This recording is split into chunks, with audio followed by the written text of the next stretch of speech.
Hari bos, Mercedes GLC 200 4matic AMG line 2.0 auto tahun 2017. Kereta dah cantik, cat dah baru, condition semua ok, tak ada masalah. Kereta ni boleh loan bank, loan kredit dan loan kedai. Kalau nak beli cash pun boleh. Kalau berminat boleh datang kedai, tengok kereta, boleh test drive. Kereta ni accident free, boleh jalan jauh, tak ada masalah. Jom kita tengok bahagian dalam.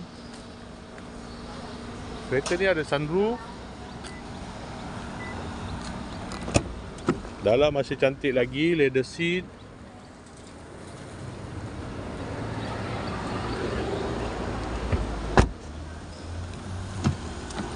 Kereta ni guna push start button, ada pedal shift, aircon semua ok lagi, aircon sejuk.